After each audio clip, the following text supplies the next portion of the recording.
Bismillahirrahmanirrahim. Assalamualaikum warahmatullahi wabarakatuh. Alhamdulillahirabbil alamin wassalatu wassalamu ala asyrafil anbiya'i wal mursalin nabiyina Muhammadin wa ala alihi wa sahbihi wa man tabi'ahum bi ihsanin ila yaumiddin. Amma ba'd. Hadirin al-ikhwa baitul akhawat rahmani wa rahmakumullah. Alhamdulillah, tentunya kita masih diberikan taufik oleh Allah untuk melanjutkan kembali kajian rutin kita pada hari ini, dan semoga Allah Subhanahu wa taala senantiasa memberikan kita ikhlas karenanya, dan tentunya kita bermohon kepadanya untuk diterima semua amal saleh kita di sisinya Rabbul Alamin.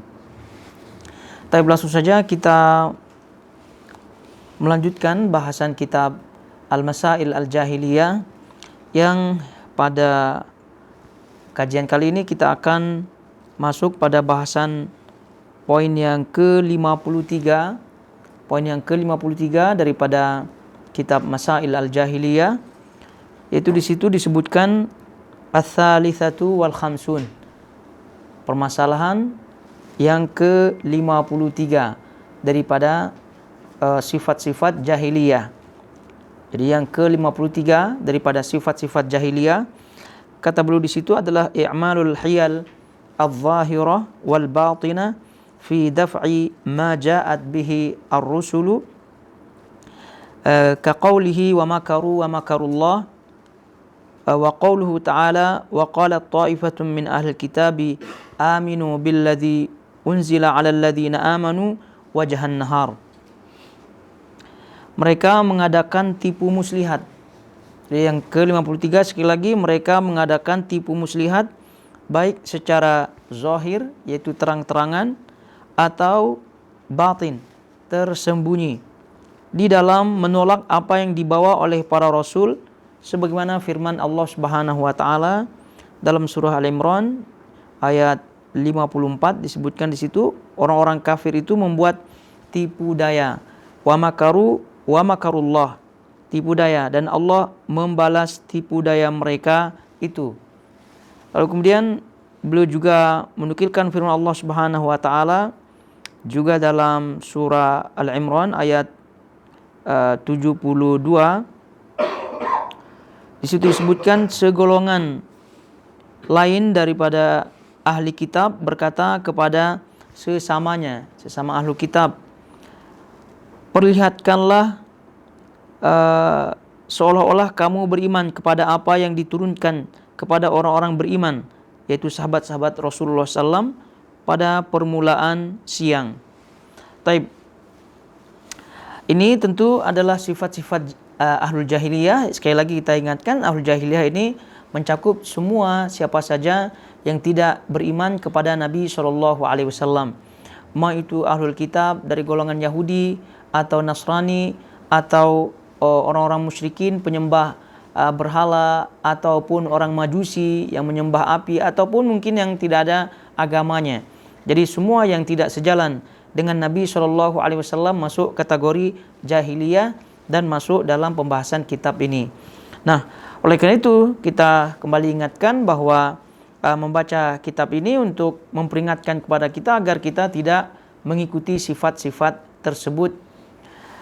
Jadi beliau menyampaikan bahwa di antara sifat ahlul jahiliyah adalah i'malul hiyal al-zahirah wal batinah, yaitu mengadakan atau melakukan hiyal. Hiyal ini jamak tentunya ya, yang mufrad bentuk tunggalnya adalah hilah. Jadi sering kita dengar, dan juga di kajian Ighatsatul Lahfan Ibnu Qayyim rahimahullahu taala itu panjang lebar membahas tentang hilah, Ini hiyal ini adalah jamaknya, hilah itu adalah bentuk mufradnya. Jadi mereka orang-orang jahiliyah yang bersifat ini adalah mereka melakukan hilah, baik yang zahir yang nampak maupun yang batinah yang tidak nampak, yang tersembunyi. Untuk apa tujuannya? Ya tentu untuk menolak daripada apa yang dibawa oleh para rasul. Jadi ini sekali lagi adalah sifat ahlul jahiliyah yang suka melakukan hilah. Yaitu hilah sebagaimana yang diterangkan oleh para ulama, maknanya adalah melakukan sesuatu untuk mencapai tujuan dengan cara tersembunyi.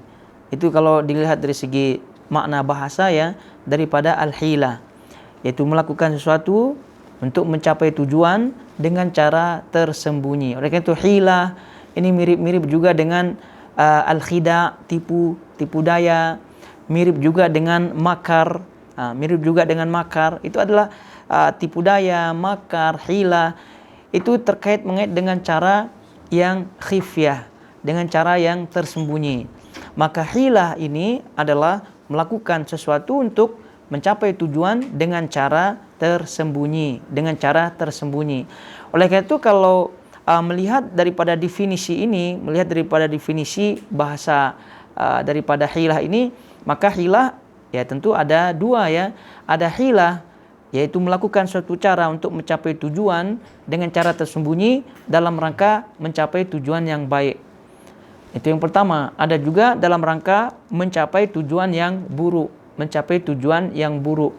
Jadi al-hilah, lalu kemudian makar, lalu kemudian khida, itu melakukan tujuan dengan cara yang tidak diketahui, tersembunyi dan seterusnya. Melihat daripada definisi ini tentu ada dua. Ada yang bertujuan baik karena ada orang yang berstrategi ya melakukan hilah, tapi untuk strategi yang baik, mencapai tujuan yang baik. Maka karena baik, maka itu pun dibolehkan dan bahkan mendapatkan pahala. Tapi poin kita adalah ketika dia menggunakan cara-cara yang tersembunyi, cara-cara yang tidak diketahui oleh orang lain, tapi tujuannya baik, maka ini termasuk hilah juga, tapi hilah yang baik. Nah kebalikannya adalah hilah yang buruk, karena tujuannya adalah tujuan yang buruk. Nah kebanyakan nas yang ada itu menggunakan atau hilah itu dipergunakan untuk yang buruk. Kebanyakannya adalah untuk yang buruk. Jadi apabila kita membaca nas-nas yang ada baik Al-Quran maupun Sunnah, itu kebanyakan kata hilah itu bertujuan dengan tujuan yang buruk. Maka oleh itu para ulama dalam mendefinisikan hilah secara istilah adalah melakukan suatu amalan yang secara zohirnya boleh, yang secara zohirnya yang nampak ya itu boleh, tapi dengan tujuan untuk membatalkan hukum syariat atau untuk memalingkan kepada hukum yang lain. Ini karena banyak tadi kita sebutkan kebanyakan hilah atau lafaz hilah di dalam dalil-dalil yang ada baik dalam Al-Quran maupun Sunnah itu kebanyakannya bertujuan buruk. Kalau tidak tadi kita sebutkan hilah itu boleh baik, boleh buruk, karena definisinya adalah melakukan sesuatu untuk mencapai tujuan tapi dengan cara tersembunyi. Maka ini boleh baik, boleh buruk. Tapi kebanyakan dalil-dalil yang ada baik Al-Quran maupun Sunnah didapati lafaz-lafaz hilah itu semuanya orang-orangnya bertujuan buruk. Maka datanglah definisi yang disebutkan oleh para ulama. Definisi hilah menurut istilah adalah melakukan suatu amal yang zohirnya boleh, suatu amalan yang zohirnya boleh, namun tujuannya karena tujuannya buruk. Tujuannya adalah membatalkan hukum syariat, maknanya menghalalkan apa yang diharamkan atau memalingkan kepada hukum yang lain yang pada akhirnya dia tidak melakukan apa yang diperintahkan oleh Allah Subhanahu wa taala. Maka ini hilah juga. Oleh karena itu kalau kita melihat hilah-hilah yang ada, dan itu adalah merupakan sifat ya, kebanyakannya ada pada diri orang-orang Yahudi. Kebanyakannya adalah pada diri orang-orang Yahudi.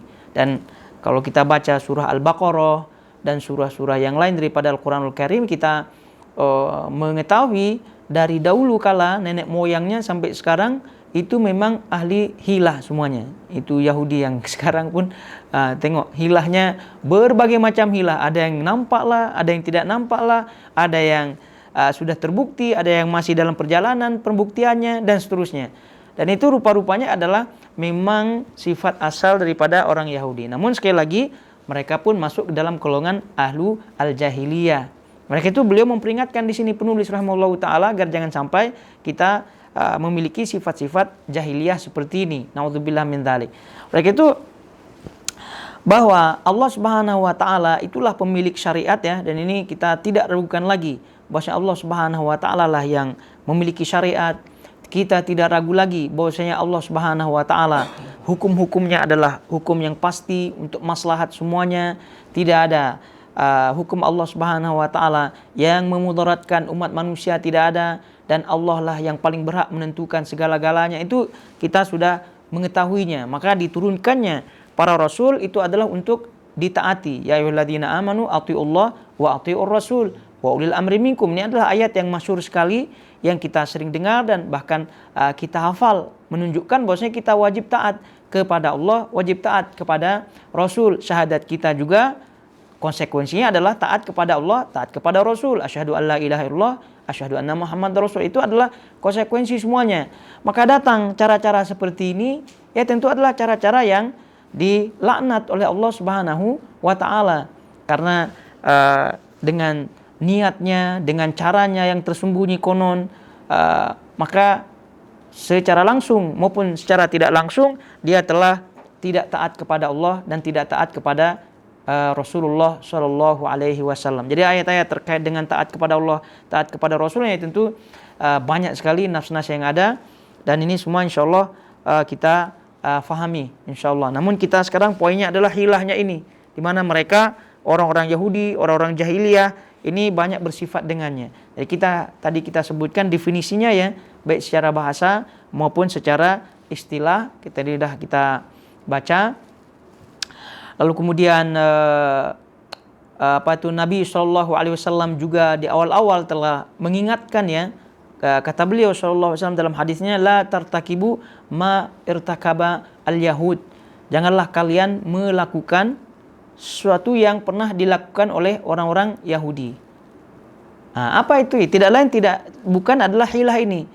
Kata beliau, tastahillu maharimallah biadna hiyal atau kama qala sallallahu. Jadi mereka orang-orang Yahudi itu menghalalkan apa yang diharamkan oleh Allah Subhanahu wa taala dengan hilah yang sangat-sangat ringan. Dengan hilah, dengan cara-cara yang tadi secara zahir boleh, tapi tujuannya adalah untuk menghalalkan apa yang diharamkan Allah Subhanahu wa taala. Itu mereka lakukan walaupun alasannya sangat-sangat remeh. Jadi kata Nabi SAW, janganlah kalian melakukan apa yang telah dilakukan oleh orang-orang Yahudi. Yaitu orang-orang Yahudi menghalalkan apa yang diharamkan oleh Allah Subhanahu wa taala dengan alasan yang sangat remeh. Ini kalau kita boleh bahasakan dengan ringkas, dengan alasan yang sangat remeh. Mereka menghalalkan apa yang diharamkan oleh Allah Subhanahu wa taala. Adna al-hiyal, dengan hilah yang sangat-sangat remeh. Dengan cara yang sangat-sangat remeh.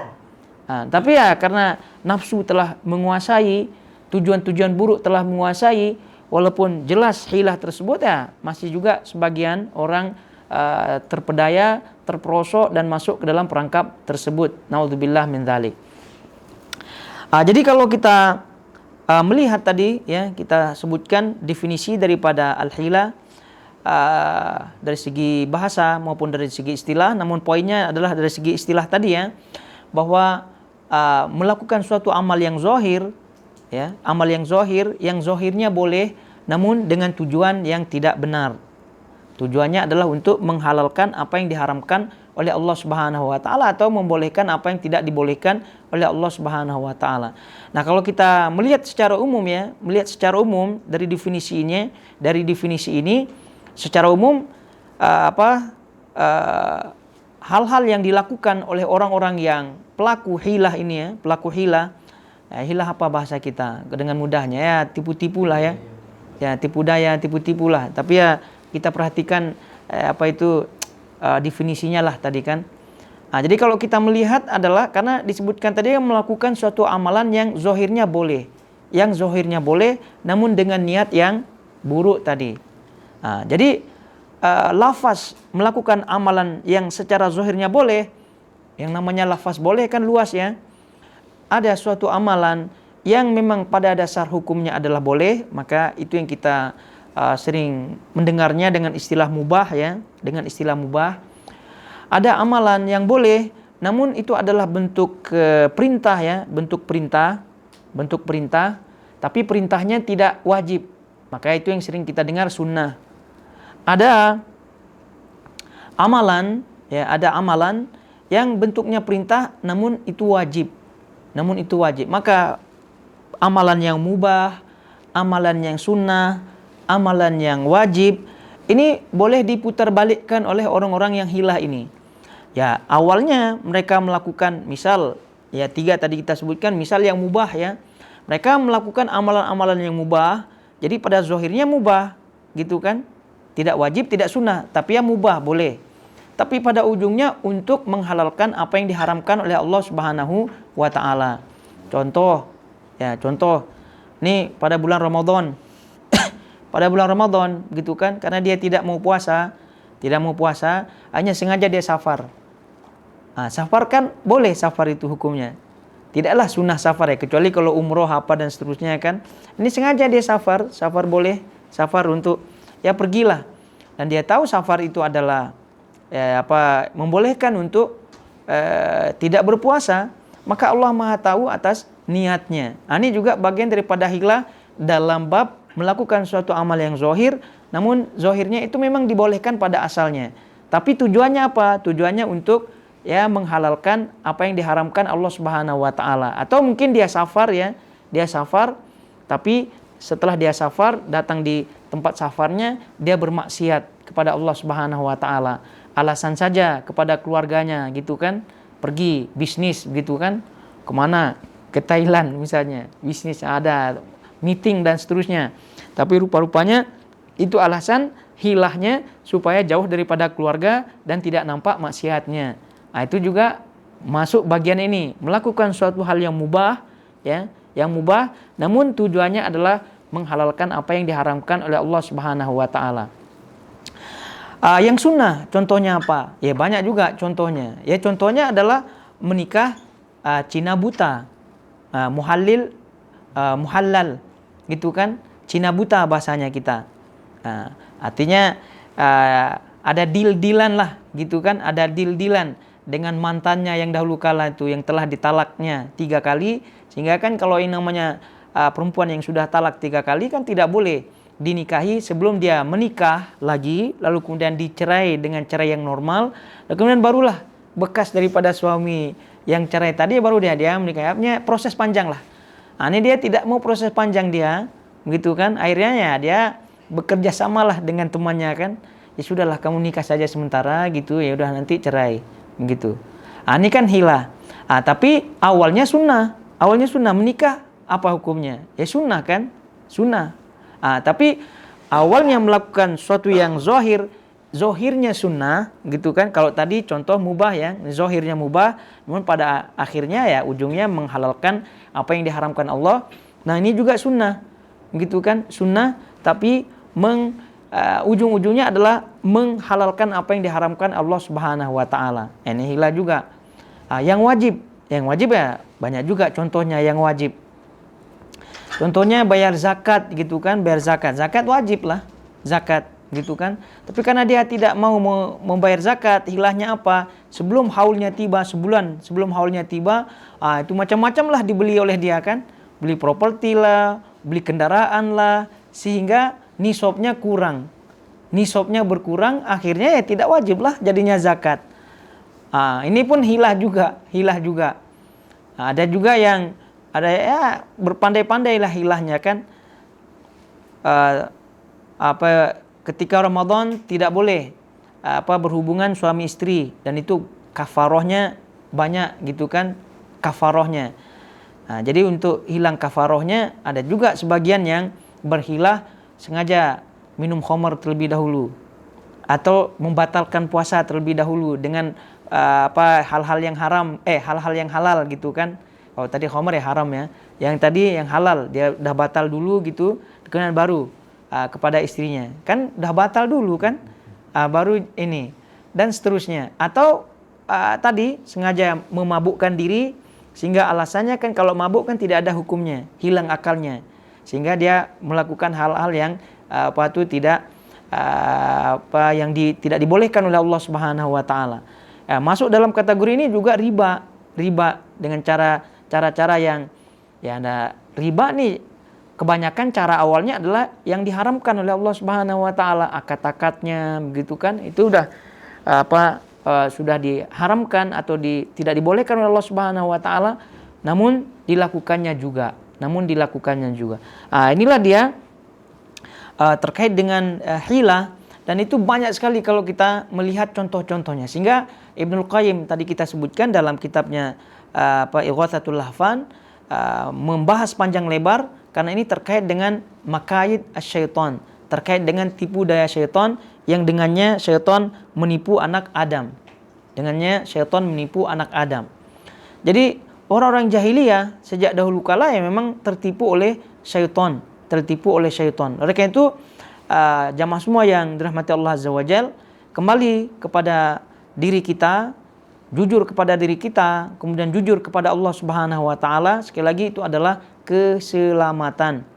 Jadi apa yang ditentukan oleh Allah Subhanahu wa taala dan ditentukan oleh Rasulullah SAW, maka tentu kita patuh. Tadi kita sebutkan Allah berfirman, ya ayyuhalladzina amanu atiullaha wa atiur rasul ulil amri minkum. Lalu kemudian Allah juga memperingatkan kepada kita semua bahwa tidak sepatutnya kaum mukminin jika idza qadallahu wa rasuluhu amran an yaqul. Jadi jika Allah telah menetapkan dan Rasulnya telah menetapkan, maka tidak sepatutnya kaum mukminin untuk tidak melakukannya. Dan lain-lain daripada ayat-ayat daripada Al-Quranul Karim yang menegaskan tentang kepatuhan kita kepada Allah dan kepada Rasul, dan kita tunjukkan itu dengan sepenuh hati dan ikhlas tentunya karena Allah Subhanahu wa taala. Karena kalau tidak, ya ada saja celah-celah syaitan baik langsung maupun tidak langsung menjerumuskan kita kepada hilah-hilah yang ada. Itu banyak sekali. Kalau kita berbicara satu persatu, hilah-hilah yang ada di kalangan kaum muslimin itu banyak sekali. Tentu ini majelis ini tidak cukup untuk membahas satu persatu daripada contoh-contohnya tadi. Jadi itu contoh-contoh ringan saja tadi secara umum. Ada yang melakukan hal yang mubah untuk tujuannya adalah menghalalkan apa yang diharamkan Allah. Ada yang melakukan hal yang sunnah untuk juga ujung-ujungnya membolehkan apa yang tidak dibolehkan Allah Subhanahu wa taala.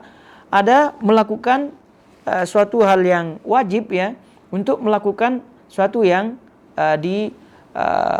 yang dilarang oleh Allah Subhanahu wa taala. Jadi hal-hal yang wajib ya, misal saja dia melakukan hal yang wajib, misal haji tadi, misal sholat, misal apa, tapi rupa-rupanya itu strateginya untuk mendapatkan sesuatu daripada hal-hal yang bersifat duniawi. Naudzubillah min dzalik. Jadi Allah Subhanahu wa taala Maha tahu. Innallaha la yakhfa 'alaihi syai'. Allah tidak ada satupun yang tersembunyi daripadanya. Allah mengetahui khainatul a'yun. Lalu kemudian wa ma tukhfis sudur. Allah mengetahui pandangan-pandangan mata. Allah mengetahui apa yang disembunyikan oleh hati-hati kita. Allah Maha mengetahui. Maka sekali lagi bagi kita yang meyakini hal itu semua, itu hilah-hilah semacam ini ya tentu tidak akan kita berani melakukannya. Kalaupun suatu saat atau pernah kita melakukannya, ya tentu kita segera bertaubat kepada Allah Subhanahu wa taala. Jadi ayul khawat rahimani warahmukumullah, ini hal-hal yang diingatkan oleh penulis rahimahullahu taala. Sekali lagi, ini banyak kaum muslimin yang terjerumus di dalamnya. Jadi kita pun kadang-kadang ya dalam kehidupan kita, dalam kehidupan berumah tangga, sebagai suami, sebagai istri, itu kadang-kadang terjerumus ke dalam hal-hal yang seperti ini. Naudzubillah min dzalik. Jadi tujuannya atau melakukan sesuatu yang nampaknya secara zahir itu boleh, tapi rupa-rupanya untuk menghalalkan sekali lagi dan untuk tidak melakukan apa yang diwajibkan atau yang disunahkan oleh Allah Subhanahu wa taala. Termasuk bagian daripada hilah adalah syubhat-syubhat yang ada.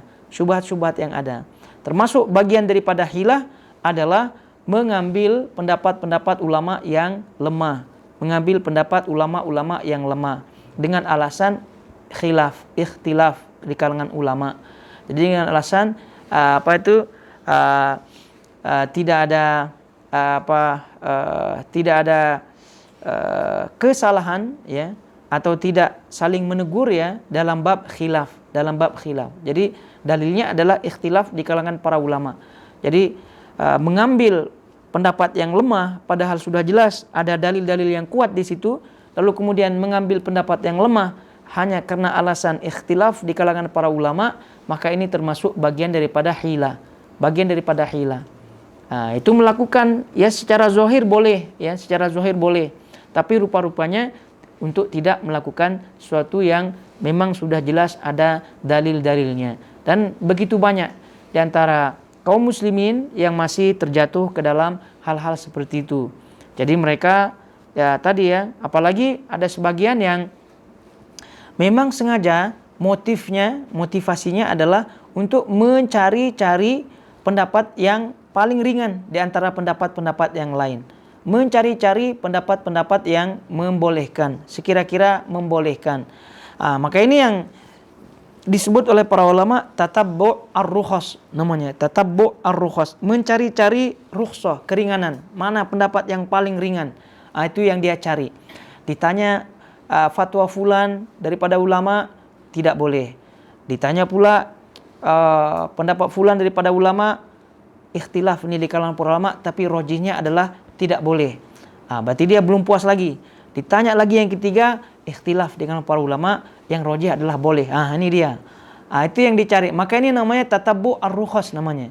Tatabbu' ar-rukhas, yaitu mencari-cari pembenaran, mencari-cari yang paling ringan. Maka ini kata para ulama di antaranya adalah Imam Nawawi rahimahullahu taala menyatakan orang ini zindiq atau fasik. Dia itu termasuk zindiq, termasuk fasik.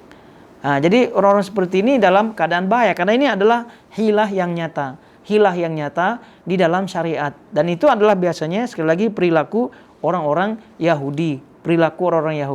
Dan itu dalam tadi kita sebutkan dalam diri kita mesti kita tanamkan ya jiwa kejujuran atas dasar syahadat kita asyhadu alla ilaha illallah, atas dasar syahadat kita asyhadu anna Muhammad Rasulullah, atas dasar makna Islam yang kita fahami adalah al-istislam lillah, berserah diri kepada Allah Subhanahu wa taala dan membenci apa yang dibenci oleh Allah Subhanahu wa taala dan Rasulnya, mencintai apa yang dicintai oleh Allah dan Rasulnya, tegak lurus kepada syahadat kita, maka insyaallah itu kita akan selamat daripada hilah-hilah yang ada.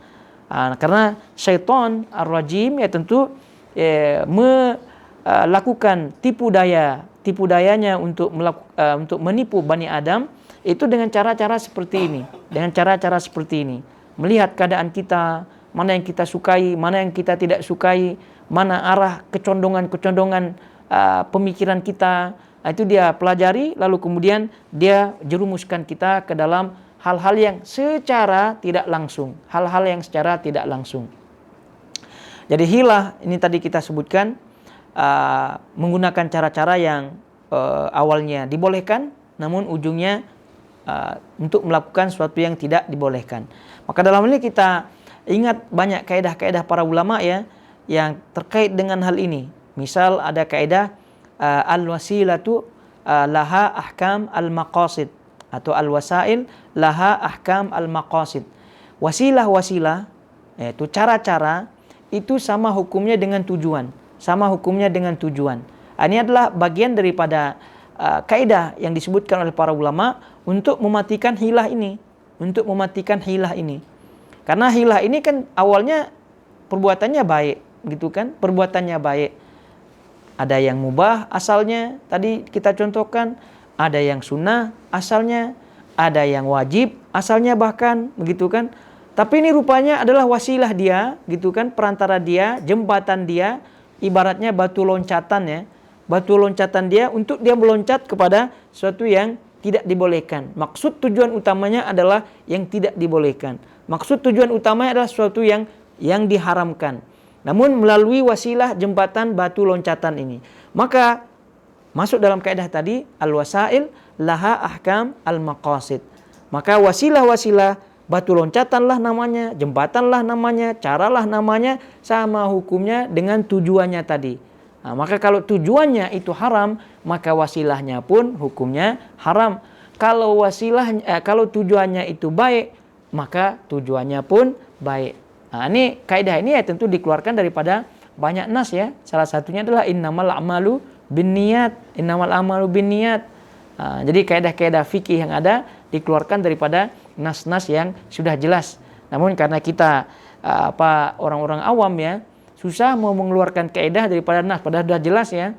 Tapi para ulama itulah dia, mereka mengeluarkan kaidah daripada nas yang sebetulnya kita pahami sebetulnya, tapi kita tidak sampai menyimpulkan hal-hal seperti itu. Tapi mereka dengan innamal a'malu binniyat saja dah keluar kaidah. Dan kita dengan kaidah tersebut lebih paham lagi, lebih jelas lagi. Dan hilah ini sudah masuk ke dalam kategori itu, kategori. Nah, jadi apa saja hilah-hilahnya itu masuk dalam kategori ini innamal a'malu binniyat. Lalu kemudian kaidahnya tadi wasilah itu sama hukumnya dengan tujuan. Jadi oleh karena itu apapun kita punya tujuan, wasilahnya itu pun akan berlaku hukumnya, Jadi ketika kita misal bertujuan untuk menghadiri kajian, ini kalau baik tentunya ya, ini baik melakukan tujuan, maka wasilah untuk mendatangi kajian tersebut itu sama hukumnya dengan kajian tersebut. Kalau kajiannya itu memang baik, dikaji-kaji sunnah di situ, maka semua wasilah-wasilah yang dipakai itu mendapatkan pahala di sisi Allah Subhanahu wa taala. Itu bayangkan oleh itu niat itu sangat-sangat diperlukan sekali. Niat itu sangat-sangat berpengaruh dalam pergerakan kita, berpengaruh di dalam menggunakan sesuatu wasilah.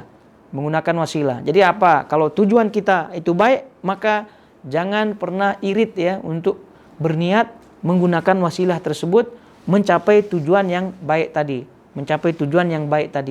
Dan kiaskan kepada keseluruhannya. Dan ini berlaku kepada hal yang baik dan berlaku kepada hal yang buruk. Ya, jadi hal yang buruk seperti tadi ya, misal dia safar, padahal safar ini mubah, tapi tujuannya adalah untuk bermaksiat di tempat safarnya. Maka seluruh wasilah-wasilah yang dipakai itu semua adalah dosa, walaupun asalnya mubah.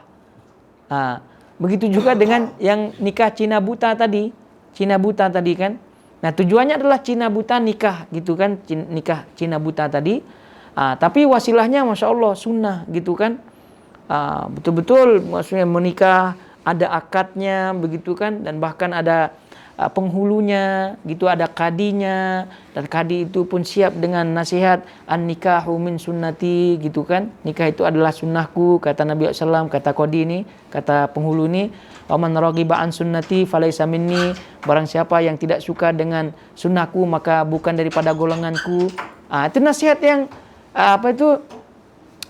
yang mendalam, nasihat yang benar daripada tuan penghulu gitu kan, maksudnya sunnah betul-betul lah caranya gitu. Sunnah yang betul-betul caranya betul. Tapi karena tujuannya adalah hal yang diharamkan oleh Allah Subhanahu wa taala, maka seluruh wasilah-wasilah yang tadi baginya adalah dosa. Dan betapa banyak dosa-dosa yang dipikul oleh orang tadi karena semakin banyak wasilahnya yang digunakan untuk menuju keburukan tersebut, makin banyak dosanya. Begitu juga dengan kebaikan.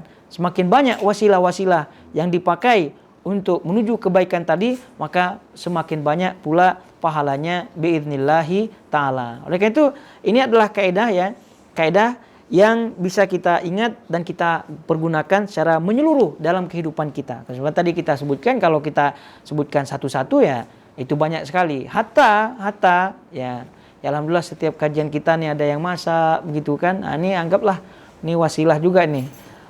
Pemasak-masak dan seterusnya, menghidangkan makanan. Jangan sebutlah nih kamera, jangan sebutlah ini, kan ini semua adalah wasilah semuanya. Maka betapa banyak itu pahala daripada wasilah tadi, karena hukum daripada wasilah itu sama dengan tujuan.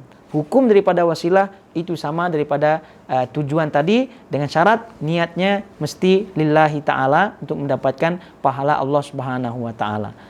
Jadi oleh karena itu Allah Subhanahu wa ta'ala sekali lagi maha adil ya, maha adil, dan Allah maha tahu apa yang tadi yang dilihat oleh mata kita, yang disembunyikan oleh dada dan hati kita, Allah maha tahu. Dan Allah pun menghukum kita, memberikan ganjaran kepada kita sesuai dengan apa yang kita lakukan, sesuai dengan apa yang kita niatkan. Oleh itu sekali lagi, karena keadilan Allah ini, dan sebelum kita bahas hikmah Allah Subhanahu wa ta'ala, maka bagi kita sebenarnya tidak ada pilihan, hanya satu saja, berjalan di atas jalannya, lalu kemudian tidak belok kanan, tidak belok kiri, karena lurus. Karena pada hakikatnya lurus, lalu kemudian bengkoknya kehidupan itu pada dasarnya adalah pilihan kita masing-masing. Pilihan kita masing-masing. Dan ketika orang itu terbiasa dengan jalan yang dia pilih, maka ketika itu dia enjoy. Ketika dia enjoy. Dan ini berlaku juga dalam kebaikan dan keburukan. Ketika dia memilih jalan yang bengkok, jalan yang buruk, dan terus-menerus dalamnya, maka dia pun enjoy di situ. Nah, ketika orang itu memilih jalan yang lurus, jalan yang kebaikan, dan dia terbiasa di situ, maka dia pun enjoy di situ. Nah, itulah Allah Subhanahu wa ta'ala memberikan sesuai dengan apa yang diinginkan oleh makhluknya. Sebab itulah kalau kita ingat lagi innamal a'malu binniyat, hadis tadi kan, innamal a'malu binniyat wa innamal likulli imri'in ma nawa. Setiap amal itu sesuai dengan niatnya. Wa innamal likulli imri'in ma nawa, dan setiap orang akan mendapatkan apa yang diniatkan. Fa in kanat hijratuhu ilallahi wa rasulih fa hijratuhu ilallahi wa rasulih.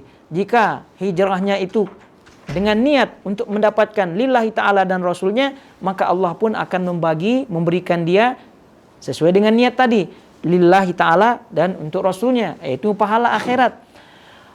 Faman kanat hijratuhu lidunya yusibuha aw imra'atin yankihuha fa hijratuhu ila ma hajara ilaih. Nah, dan jika hijrahnya itu dengan niat mendapatkan dunia atau mendapatkan wanita yang untuk dia nikahi, maka fa hijratuhu ila ma hajara ilaih. Maka niat hasil daripada hijrahnya itu sesuai dengan apa yang dia tujukan, apa yang dia niatkan. Mendapatkan dunia, Allah bagi. Untuk mendapatkan wanita, Allah pun bagi. Maka itu adalah keadilan Allah Subhanahu wa ta'ala. Jadi tidak ada celah-celah lagi untuk kita beralas-alasan lagi. Tidak ada celah lagi untuk kita beralasan-alasan lagi, ataupun untuk berencana berhilah di hadapan Allah, membuat alasan-alasan, beginilah ya Allah, atau kemarin itu beginilah ya, itu tidak ada lagi. Kenapa? Karena Allah Subhanahu wa ta'ala Maha tahu kita punya kehidupan dan memberikan sesuai dengan kita punya keinginan. Kalau baik keinginannya, dapatlah hasil yang baik. Kalaulah buruk, dapatlah dia yang buruk. Jadi sekali lagi, hidup ini adalah pilihan. Hidup ini adalah pilihan. Dan semalam kita juga sebutkan terkait dengan diri kita. Kita yang setting, kita punya diri terlebih dahulu, barulah Allah Subhanahu wa ta'ala melihat kesungguhan settingan kita. Apakah sungguh apa tidak kita punya settingan. Kalau sungguh, maka Allah akan memberikan apa yang kita persiapkan daripada setting diri kita tadi. Sehingga jadilah dia. Kita berubah dari sifat yang buruk menjadi sifat yang baik. Dari sifat yang tidak taat menjadi yang taat. Karena ada kesungguhan dari awal diri kita, barulah Allah Subhanahu wa ta'ala memberikan perubahan tadi yang kita inginkan. Begitu juga dengan kalau bersungguh-sungguh menuju keburukan, sekali lagi tadi kita sebutkan, pun Allah Subhanahu wa ta'ala tunjukkan jalannya, tunjukkan jalan. Jadi Allah itu sesuai dengan keinginan hambanya. Keinginan hamba tidak dicegah-cegah lagi. Kecuali kalau memang ada unsur-unsurnya. Kecuali kalau ada unsur-unsurnya. Kalau ada unsur-unsurnya, maka Allah Subhanahu wa ta'ala boleh jadi mencegah seseorang dari melakukan perbuatan buruk, tidak jadi melakukan perbuatan yang buruk karena ada amalan-amalan sebelumnya. Dan ini juga lagi-lagi atas dasar amalannya, atas dasar dirinya yang sebelumnya melakukan suatu hal yang baik sehingga Allah melihatnya. Dan pernah kita sebutkan cerita daripada Syekh Abdul Razak Al-Badar. Ya, ketika itu beliau menyebutkan bahwa barulah saya menyadari, memahami secara paham ya apa makna hadis Nabi SAW, irhamu man fil ardi yarhamkum man fis sama. Itu kan ada hadisnya. Irhamu, kasihanilah ya, man fil ardi, makhluk yang ada di bumi, yarhamkum man fis sama, maka yang ada di langit akan mengasihani kalian. Siapa yang ada di langit? Ya tentu Allah Subhanahu wa taala. Dan juga makhluk-makhluknya yang ada di langit, malaikat dan seterusnya, begitu. Nah, diceritakan oleh beliau ada orang yang memang hobi minum alkohol ya, gitu, minum alkohol, hobinya demikian begitu. Tapi pada waktu itu dia pergi membeli alkohol dan dia mendapatkannya, begitu kan. Tapi tiba-tiba ada saja caranya Allah Subhanahu wa taala sehingga ujung-ujungnya dia tidak meminum alkohol itu. Tiba-tiba dia tidak suka, begitu kan. Mau muntah lah, apalah begitu. Karena ketika dia bau, kok tiba-tiba yang biasa dia suka ya, hobi dan seterusnya, tiba-tiba kok ini rasanya mau mual-mual, muntah dan seterusnya. Akhirnya dia tidak jadi meminumnya. Akhirnya dia berpikir kenapa dia terjadi demikian. Akhirnya dia berpikir rupa-rupanya sebelum-sebelumnya gitu kan, orang ini pernah membantu orang ini suka membantu dan seterusnya. Maka membantu orang itu kan bagian daripada mengasihani makhluk Allah. Irhamu man fil ardi yarhamkum man fis sama. Kasihanilah, sayangilah makhluk yang ada di bumi. Makhluk yang ada di bumi kan binatang masuk, apalagi manusia, begitu kan. Sayangilah mereka itu, maka yang di atas akan menyayangi kalian. Karena dia tulus dalam pernah membantu orang-orang, maka Allah pun menyayangi dia sehingga Allah mencegah dia meminum daripada alkohol tersebut dengan caranya Allah, yaitu tiba-tiba saja dia mau muntah, tiba-tiba saja dia tidak suka dan seterusnya. Ini hal-hal yang di luar tentunya ya, di luar karena ada unsur-unsur yang tadi dilakukan oleh orang-orang yang disayangi oleh Allah Subhanahu wa taala. Dan pernah kita sebutkan kisah ini, dan itu juga yang kita ambil pelajaran bahwa menyayangi makhluk yang ada di bumi itu bagian daripada misi kita ya, bagian daripada cara kita untuk terhindar daripada hilah ini juga, gitu kan, terhindar daripada hal-hal yang tidak diinginkan oleh Allah Subhanahu wa taala. Jadi sayangilah, kasihanilah makhluk yang ada di bumi, baik itu binatang lah, apalagi manusia. Ya, binatang dengan cara memberikannya pelihara, memberikan makan dan seterusnya. Lalu kemudian kalau manusia sering bantu. Maka ini hal-hal seperti ini jangan kita remehkan, karena siapa tahu itu yang menjadikan Allah menyayangi kita atas dasar kita sayang tadi dengan makhluk-makhluknya, sesama kita manusia. Maka dengan itu juga Allah mencegah kita terjerumus ke dalam hal-hal yang maksiat, terjerumus ke dalam hilah-hilah seperti ini, hilah-hilah seperti ini.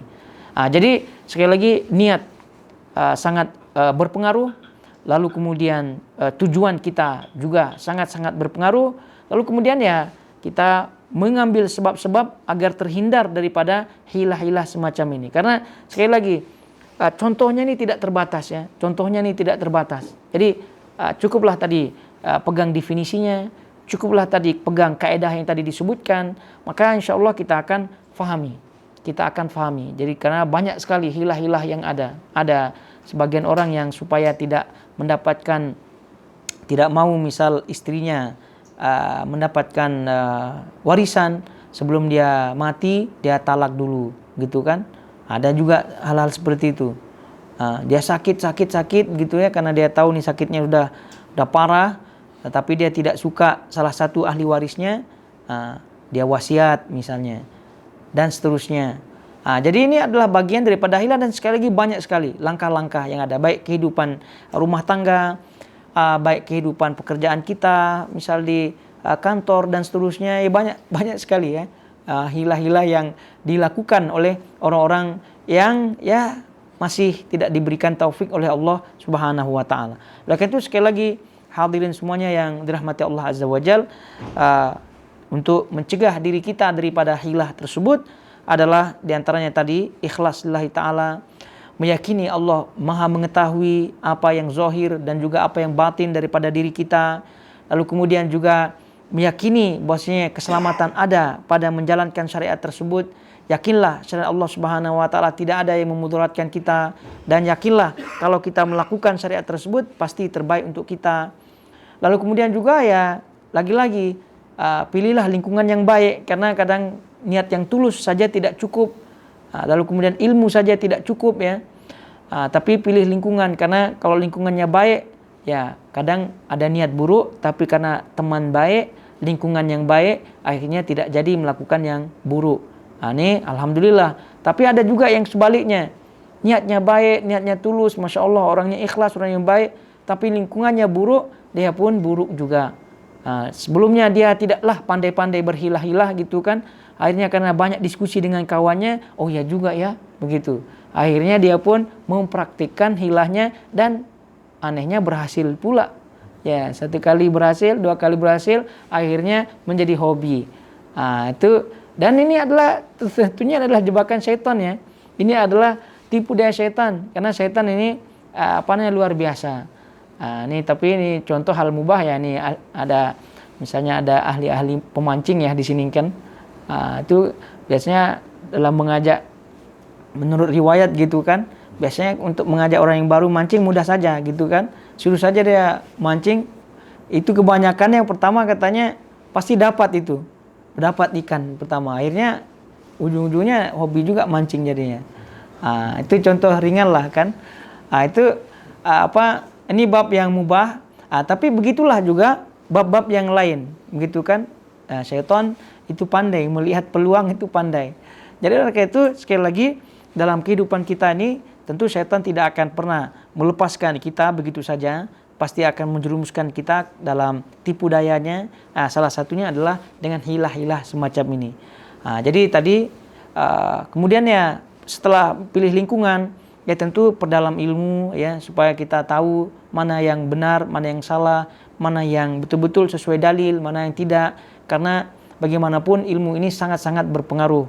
Kadang karena kurangnya ilmu, tulus ikhlas hati kita, tapi karena kurangnya ilmu, kita pun terpedaya dengan ucapan, terpedaya dengan kata-kata orang yang pandai berorasi gitu kan. Sehingga kita pun terpedaya dan terjerumus ke dalam hal yang tidak dibenarkan seperti tadi. Memilih pendapat yang bermudah-mudahan dalam pendapat dan seterusnya. Jadi ilmu hendaknya betul-betul kita tidak kesampingkan, mesti kita beratkan dalam kehidupan kita, karena ini adalah bagian daripada mengetahui hak dan mengetahui yang batil. Lalu kemudian selanjutnya terus berdoa kepada Allah Subhanahu wa taala agar kita terhindar daripada hilah-hilah yang ada, lalu kemudian diberikan ikhlas, ditetapkan hati kita dan seterusnya daripada doa-doa yang menguatkan diri kita di atas jalannya Allah Subhanahu wa taala. Karena sekali lagi apa yang tadi kita sebutkan, hilah-hilah semacam ini adalah termasuk tipu daya syaitan, Jadi tidak ada di antara kita yang kebal, istilahnya ya, kebal daripada tipu daya syaitan, tidak ada.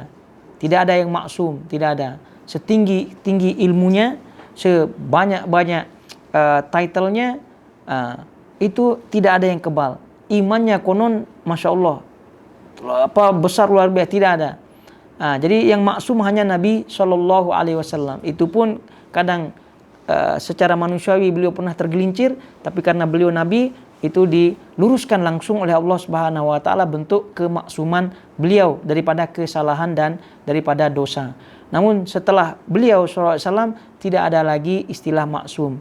Jadi tidak ada seorang pun di antara kita yang membanggakan diri dengan ilmunya, membanggakan diri dengan banyak majelis yang dia ikuti, membanggakan diri dengan banyak ustadz yang dia kenal, gitu kan? Ustadz kecil lah, ustadz besar lah, ustadz terkenal lah, ustadz tidak terkenal lah, ada. Jadi sekali lagi tidak ada istilah-istilah itu. Jadi syaitanir rajim dan tidak ada. Syaitan itu pilih, ini digodanya, ini tidak digodanya, tidak. Semuanya itu berusaha semaksimal mungkin dia untuk menjerumuskan ke dalam hal-hal yang tentu menyesatkan dan seterusnya. Nah, hilah ini adalah jalan yang sangat-sangat mudah ya bagi syaitan untuk menjerumuskan Bani Adam ke dalam yang tidak diridhoi oleh Allah Subhanahu wa taala. Nah, tadi di awal tidak kita sebutkan, Ibnu Qayyim itu sangat rinci ya dalam menjelaskan tentang hilah ini dalam kitabnya Ighatsatul Lahfan, dan ini adalah sebagai peringatan ya saja ya ringkas dari penulis bahwasanya hilah ini adalah bagian daripada sifat ahlu al-jahiliyah dan dipopulerkan atau dimulai oleh orang-orang Yahudi. Dimulai orang-orang Yahudi. Tadi kita sebutkan hadisnya, Nabi SAW memperingatkan, jangan kalian melakukan apa yang telah dilakukan oleh orang-orang Yahudi. Mereka menghalalkan apa-apa yang diharamkan oleh Allah Subhanahu wa taala dengan hilah yang sangat ringan. Dengan hilah yang sangat ringan. Ada saja alasannya. Riba misalnya. Itu kan riba, dibangunkanlah dia bank-bank. Zaman dahulu tidak ada bank-bank kan? Tidak ada. Jadi kalau ada orang mau berhutang, ya pergi ke orang yang punya duit gitu. Dari yang punya duit inilah mulailah kan beranak pinak duitnya. Tapi itu kan langsung dia gitu kan, secara langsung. Berarti ini ini riba nih. Tapi sekarang dibentuklah bank-bank komersial dan seterusnya begitu kan. Akhirnya ya apalagi kita masuk di situ kan, Masya Allah orangnya berdasi gitu kan, bersih dan seterusnya. Tidak mungkin dia berlumutan dengan dosa nih orang-orang kan. Itu rupanya hilah syaitan gitu kan, akadnya dan seterusnya, meminjam dengan ini mudah, ini beli ini beli itu dan seterusnya. Banyak sekali lah hilah-hilah yang ada di situ yang walhasil ujungnya adalah terjerumus ke dalam riba, Nah, ini syaitan tentunya sudah memperhatikan semuanya, dan ini sekali lagi Nabi pun telah memperingatkan kita daripadanya, sehingga hati-hatilah kita, rajinlah kita menuntut ilmu, lalu kemudian pilih lingkungan, lalu kemudian berdoa kepada Allah Subhanahu wa taala, karena tidak ada yang maksum di antara kita kecuali yang dilindungi, kecuali yang dirahmati, yang disayangi oleh Allah Subhanahu wa taala. Dan semoga Allah Subhanahu wa taala melindungi kita semuanya, kemudian menjadikan kita termasuk hamba-hambanya yang disayangi olehnya, sehingga Allah Subhanahu wa taala dengan sayangnya kita, dengan sayangnya Allah Subhanahu wa taala kepada kita, Allah mencegah kita dari hal-hal yang tidak diridainya. Sampai di sini kiranya, dan insyaallah kita akan lanjut pada pertemuan depan biidznillah taala.